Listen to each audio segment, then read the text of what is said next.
राजस्थान में 17 नए जिलों की घोषणा और फिर सीमांकन के बाद में कई तरह की आपत्तियां आने लगी। इस पे पॉलिटिक्स भी हुई, चुनाव भी लड़े गए। पिछली सरकार जीत नहीं पाई। मसलन कई जिलों में कुछ ऐसे इलाकों को शामिल कर दिया गया जहां के लोग उसमें जाना नहीं चाहते थे, और कई जिलों का जो सीमांकन है वो अव्यावहारिक भी रहा है। मसलन कि दूदू को जिला बना दिया जाना, मसलन कि खाजूवाला को अनूपगढ़ में डाल देना, सुजानगढ़ जिले की घोषणा करके नोटिफिकेशन नहीं होना, समझ तमाम पहलू हैं जिन पर अब सरकार ने रिव्यू के आदेश दिए हैं। उप मुख्यमंत्री प्रेमचंद बैरवा की अध्यक्षता में कमेटी बनाई है जिसमें कई मंत्री है, रेवेन्यू मिनिस्टर हैं, जिसमें खेल मंत्री, उद्योग मंत्री राज्यवर्धन राठौड़ हैं, कई सारे नेता हैं।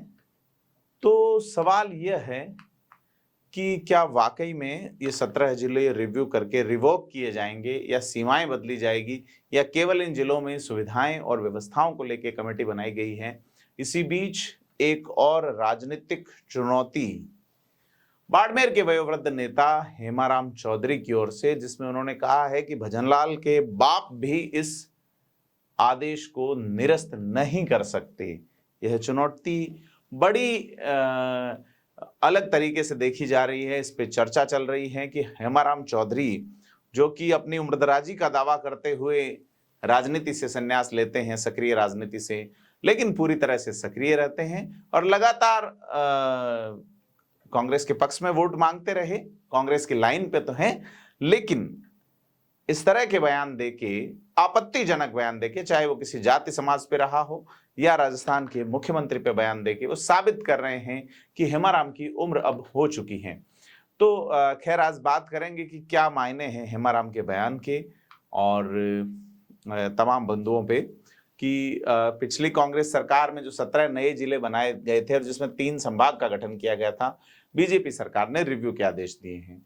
इस पर हेमाराम चौधरी ने सीएम भजनलाल शर्मा के लिए नितांत आपत्तिजनक शब्दों का प्रयोग किया और यह कहा कि भजनलाल का बाप भी अब इन जिलों को कैंसिल नहीं कर सकता। हेमाराम चौधरी कांग्रेस के नेता हैं, गुड़ामलानी सीट पे इनका कभी वर्चस्व रहा। 2023 में उन्होंने कहा कि मेरी उम्र अधिक हो गई है और ऐसे में मैं टिकट नहीं चाहता। यही बात 2018 में कही थी, लेकिन उन्होंने कहा राहुल गांधी चाहते थे इसलिए मैं चुनाव लड़ रहा हूं। 23 में चूंकि इन्होंने कहा कि युवा को मौका मिलना चाहिए, लेकिन कांग्रेस ने इनसे भी अधिक उम्र वाले कर्नल सोनाराम को टिकट दिया। सोनाराम चमक नहीं पाए और वहां मामला कांग्रेस का डब्बा गोल हो गया। खैर, हेमाराम चौधरी इससे पहले भी एक बयान दे चुके हैं जिसमें उनकी खासी फजीहत हुई थी। उम्र के इस अंतिम दौर में एक वयोवृद्ध नेता के इस तरह के बयानों से फजीहत होनी ही थी। एक बार फिर से वो ये बयान दे चुके हैं। देखते हैं कि इस बयान में उनकी माफी कब आती है। हालांकि पहले वाले में वो माफी जल्दी ही मांग चुके थे। तो पिछली सरकार में हेमाराम वन मंत्री रहे थे। गुड़ामलानी सीट पे उनका, जैसा मैं बता रहा हूँ, वर्चस्व रहा है और 6 बार वो विधायक रह चुके हैं। 1980 में गंगाराम चौधरी को हरा के गुड़ामलानी सीट से चुनाव जीते थे। इसके बाद 98 से वो लगातार जीतते रहे।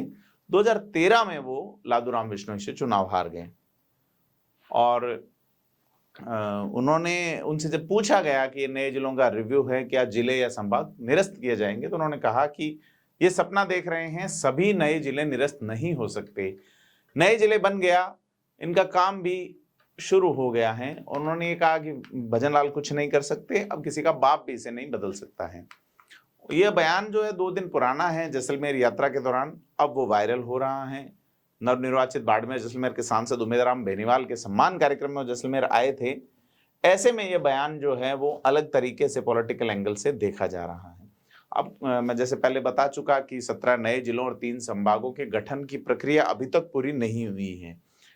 अब इस फैसले के रिव्यू के लिए एक मंत्रिमंडलीय उप समिति बनाई गई है, क्योंकि रामलुभाया समिति में रामलुभाया खुद यहाँ थे नहीं और धनाधन वही खटाखट जिले बांट दिए गए।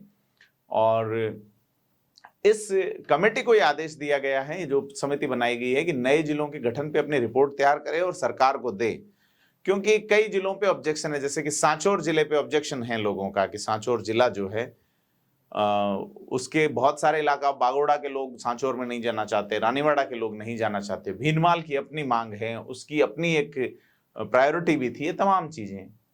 तो यह सारी चीज जो है वो इस तरह के, जिस तरह से अनूपगढ़ के अंदर आरोप हैं, तमाम जगहों पे दूदू में अपनी समस्याएं हैं, चाहे शाहपुरा, केकड़ी, मालपुरा, ये जो इलाके हैं 100 किलोमीटर के रेडियस में 4-4 जिले दे दिए जाने बड़ी बात है।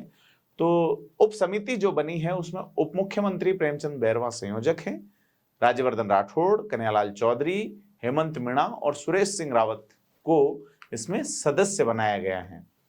तो रेवेन्यू डिपार्टमेंट का जो अंडर ये समिति काम करेगी उसका, क्योंकि एडमिनिस्ट्रेटिव डिपार्टमेंट रेवेन्यू डिपार्टमेंट होगा, और इसके सदस्य सचिव जो है एसीएस रेवेन्यू होंगे। अब ये रिपोर्ट तैयार करने के लिए कहा गया है और इसको लेके पॉलिटिकल चीजें सामने आई है। अशोक गहलोत का बयान भी सामने आया है और इस निर्णय को उन्होंने प्रदेश हित में बताया और उन्होंने कहा कि जो भी जिले बनाए वो रिटायर्ड आईएएस राम लोभाया की समिति की रिपोर्ट के आधार पर बनाए थे। नए जिलों की सख्त आवश्यकता थी। उन्होंने कहा है कि क्षेत्रफल में राजस्थान से छोटे मध्य प्रदेश में 55 जिले हैं, छत्तीसगढ़ जैसे छोटे राज्य में भी 33 जिले हैं। सरकार ने प्रशासनिक क्षमता बढ़ाने एवं सर्विस डिलीवरी को बेहतर करने के लिए नए जिले बनाए। अब यह जो बयान आया है हेमाराम चौधरी का, इस बयान पे सियासत शुरू होनी लाजमी है, क्योंकि जब ये कहा गया कि जिलों को रिवोक किया जा सकता है, संभाग मुख्यालय, क्योंकि बाड़मेर को संभाग मुख्यालय बनाया गया, बालोतरा को जिला बनाया गया, ऐसे में अगर यहाँ कुछ कार्रवाई होती है, इसको लेके शायद हेमाराम चौधरी ने यह कह दिया कि भजनलाल शर्मा के बाप भी इसे नहीं बदल सकते। यह शब्द जो है आपत्तिजनक है। अब यह बयान हेमाराम चौधरी ने इस हिसाब से दिया है कि इससे गुस्सा होके या इससे एक तरह से मानसिक रूप से विचलित होके सरकार कोई फैसला करे या चीजें एज इट इज रहे, यह देखने वाली बात है। आपको क्या लगता है हेमाराम चौधरी के इस बयान को लेके, आप क्या सोचते हैं? हमें कमेंट करके बताएं और वीडियो को लाइक, शेयर, सब्सक्राइब जरूर करें। धन्यवाद।